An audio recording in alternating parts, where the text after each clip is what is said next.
Hello, fellow fragrance lovers, and welcome back to my channel. Today, I'm bringing you a celebrity perfume line, and that is the house of Katy Perry fragrances. So, if you'd like to know my thoughts on this fragrance house, stick around.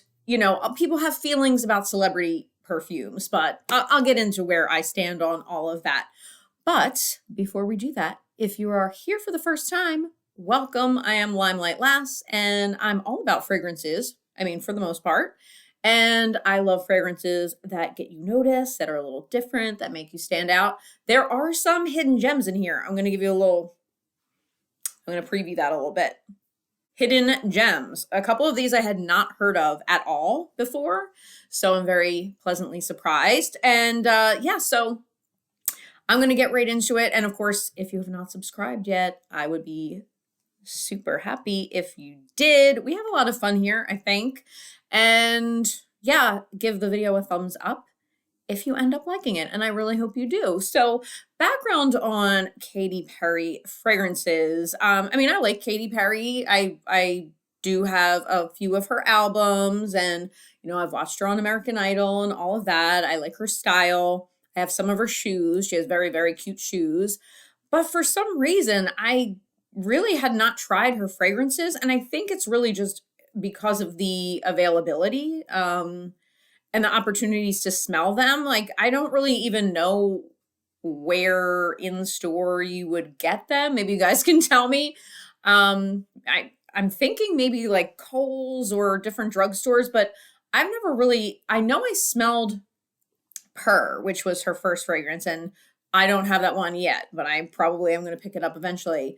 I did smell it, but I do not remember when, where, all of that. And I think I felt like it was like okay, but I don't really remember the details of that one.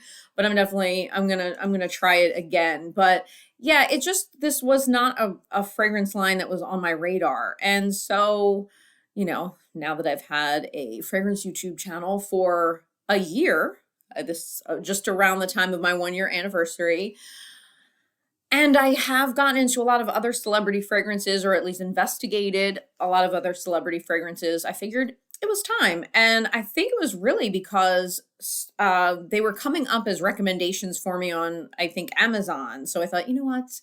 Let me see what Katy Perry fragrances are all about. So I have a few of them here, not all of them. And they were all super duper affordable, which is why, I don't really mind blind buying and trying these. So we're just going to get started. I'm going to start with the one that I think was the one that got me to start ordering, because I was reading the reviews on Fragrantica and I was seeing very intriguing things. This is one that I had no idea existed. I just got a little one, but now I want the big one. And this is Katy Perry's Mad Love. I love that it has this marble cap. It's so cool looking. And it's like pale pink and black. So I'm going to start off by saying this is definitely my favorite. And it's weird because this isn't my typical type of fragrance that I like. Oh my God, it smells so good for spring and summer. So, oh my God. Mad Love has top notes of sorbet, strawberry, apple, and pink grapefruit. Mid notes of floral notes, peony and jasmine, and base notes are coconut, musk, and sandalwood. This just smells like it smells like strawberry sorbet, but with peony. I pick up a lot of the peony in this. And when it dries down, you do get a little more of the coconut. And it does have that little bit of muskiness. But if you love strawberry fragrances, but you don't want a strawberry fragrance that gets too like dusty. I always get disappointed when I get a fruity fragrance and then it's fruity and bright in the opening, but then it turns like a weird, like it turns dusty, if that makes any sense whatsoever. This one doesn't do it. Like, it stays bright. It has a little bit of that sorbet creaminess to it, but It stays very bright and juicy and delicious, and it is fantastic. So I'm gonna, while I'm thinking of it, before I forget, because this fragrance really is a good representation of what her line is like. So she tends to blend the fruits, flowers, and musks really, really well. Like they're balanced out really well, and at least the fragrances that I have. The other thing that I really appreciate about Katy Perry fragrances is that there are no fragrances, because I checked even the ones that I don't have, none use tuberose. And you know, tuberose is like my kryptonite. Like I hate tuberose. So I'm very excited that I'm not really into florals in general, but she uses the florals that I like. Like I actually really like peony in fragrances. I like rose. I love jasmine, and that's in a few. I even like lily of the valley. I know, for saying I don't like florals, I do like a lot of these. And gardenia. She uses gardenia. I like those florals. So I really appreciate that. So Mad Love is absolutely perfect for this time of year. And again, if you want a juicy strawberry, but that has the peony and musk in it, it is lovely. I think this was like $11 for this little, I think it's, yeah, 1 ounce. I can't complain. So that is Mad Love. Okay, the next one, also, I was intrigued by the good reviews for this one. So this is Meow. And just like Per, it is in, this is so freaking cute. Look at that. So I was like, you know what? Even if I end up hating this, this is so cute to display. But luckily, I freaking love this. It's so good. And it has crystally eyes. Look at the little kitty. It's so cute. So Meow has top notes of pear, tangerine, gardenia, and jasmine. Mid notes are honeysuckle, African orange flower, and lily of the valley. And base notes are vanille, amber, musk, and sandalwood. Oh my God, this is so good. Now you have to like pear. It is a very, very pear forward fragrance. Yeah, it's very, very Perry. Perry? It's very Perry. Katy Perry. Oh my gosh. Can you tell I'm punchy? I'm on spring break. I'm a high school teacher who's on spring break. So yeah, there are no limits to my punchiness right now.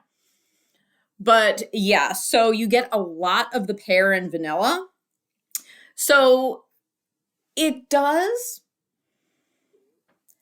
reminds me almost, I'm not saying they smell exactly alike or anything, but the pear vanilla combo reminds me of Labelle, the regular Labelle by Jean-Paul Gaultier. But it doesn't have, you know, how that has that like undercurrent of like woodiness in there. And there's even a little bit of like leather or vetiver.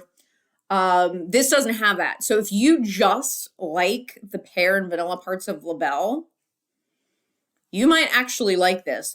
I don't know, like, how did I not know about these or ever smell them before now? I don't know. But again, super perfect for this time of year. It's perfect. Oh my God, I'm killing myself.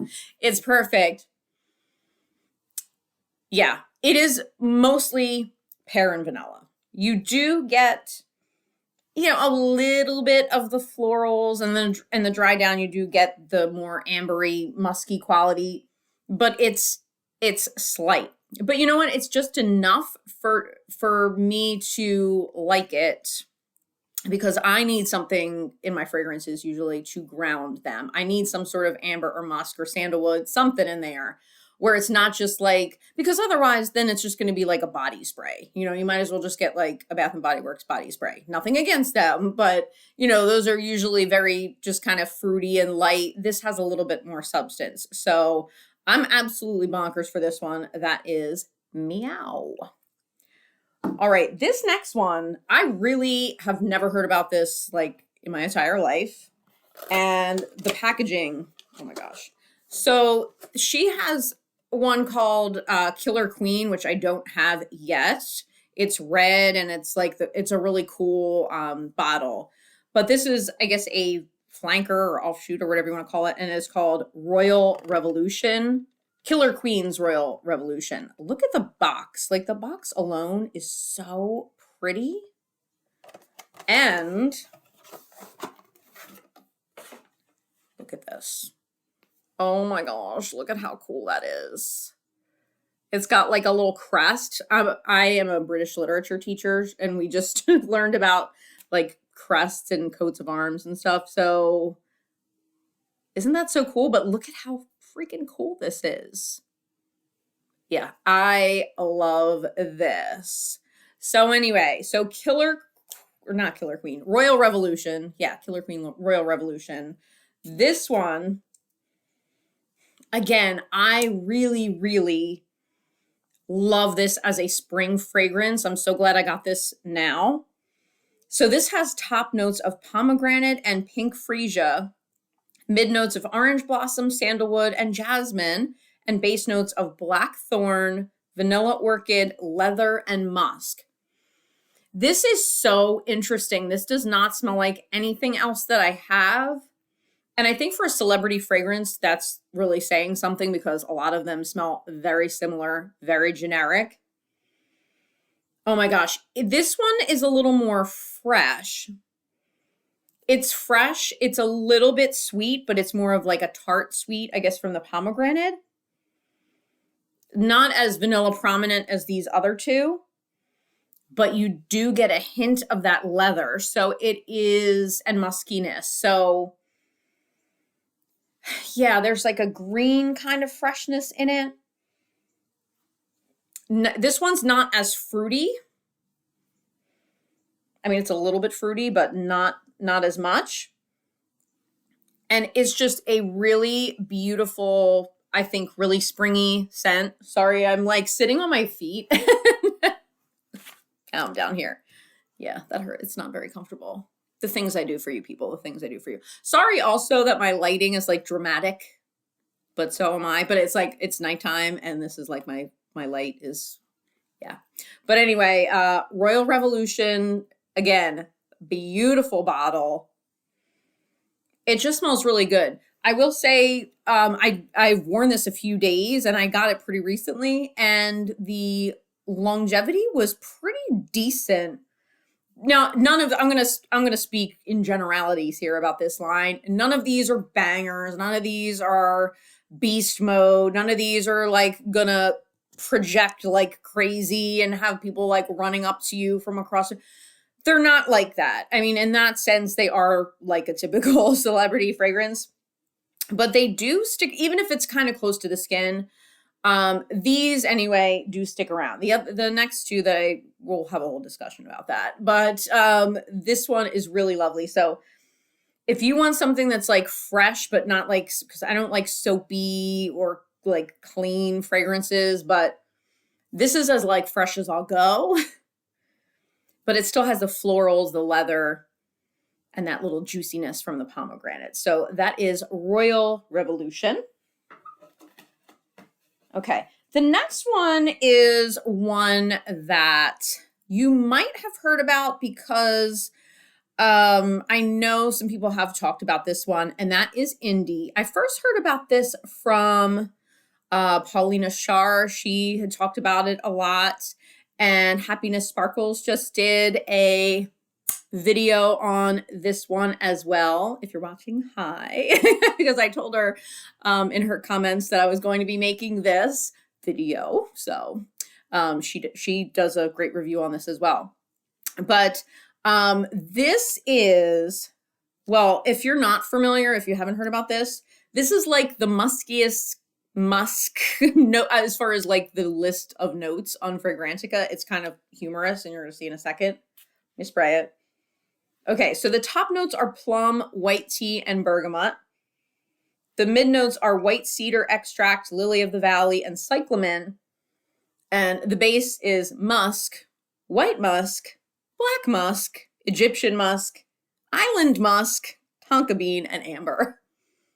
I don't think I've had that many musks like in a row in any of the things that I've ever reviewed.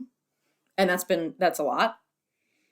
So this is it's like a clean musk and with some woodiness and some freshness, like the tea and the bergamot definitely give it a freshness. This one is pretty unisex.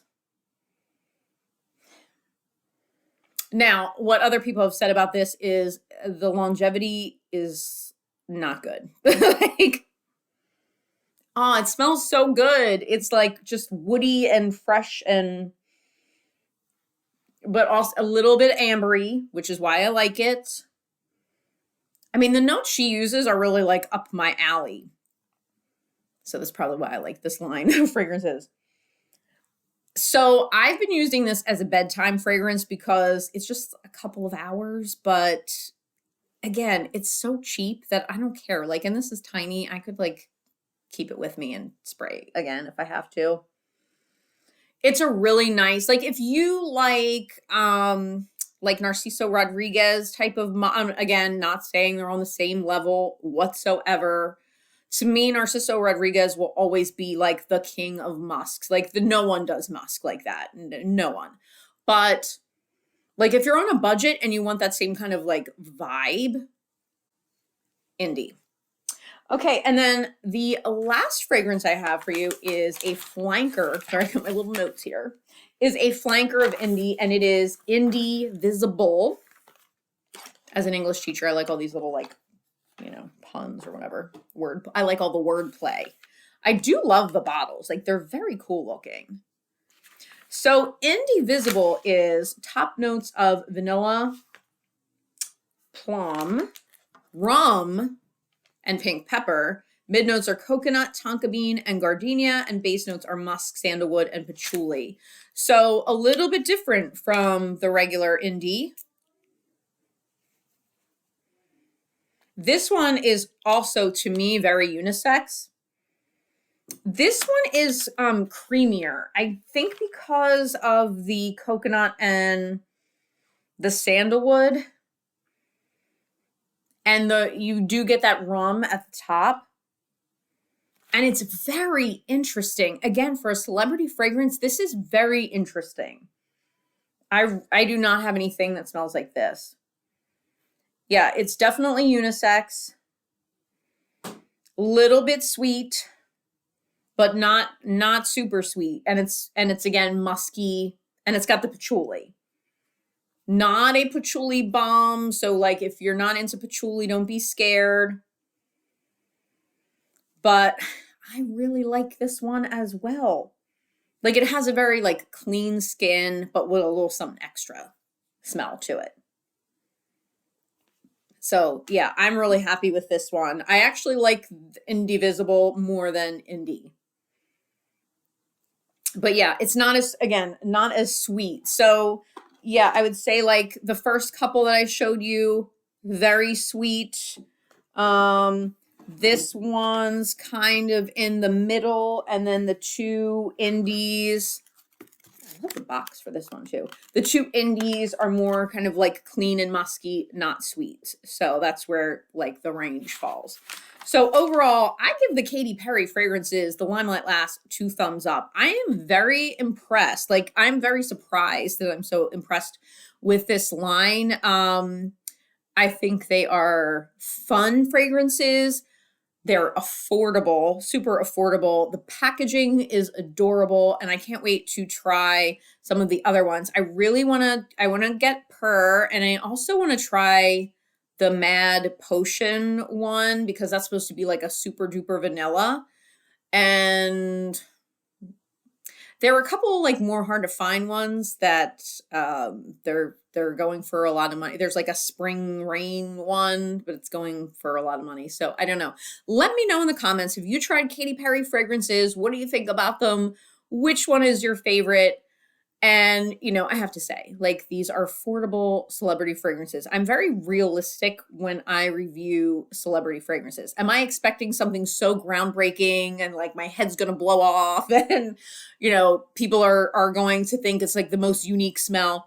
No. Like, that's what kind of annoys me. This is where I go into my rant about like celebrity fragrances. It just annoys me when people trash celebrity fragrances and, just are snooty about them, because look, I teach high school, okay? And my students, it's not like they can afford to go get like Tom Ford or like Amouage, okay? Like they're 17-year-old children, okay? So what is out there for them? And some of these celebrity fragrances are what they can afford. This is what is accessible to them. And they smell great. And you know what? Like, just especially if you know how I also feel about like, trying to attract a man with your fragrance. I don't like when people get all clickbaity with those types of things. But however, I will tell you, just in my experience, I don't get guys coming up to me and saying I smell really good when I'm wearing the $300 perfumes, like the niche fragrances. It's when I'm wearing like a $20 Katy Perry fragrance that the men, they like those sweet type of fragrances. So I don't know, it's fragrance, it's all so subjective. And don't get me wrong, I love my niche fragrances, absolutely. But just at the trashing of the celebrity fragrances, like, come on, it's like, it is what it is, that they serve a purpose. And but some are better than others, and I'd say the Katy Perry range is good. It's good, people. So thank you. If you've stuck with me this long, oh my gosh, bless your hearts. And I look forward to seeing you in my next video. Bye.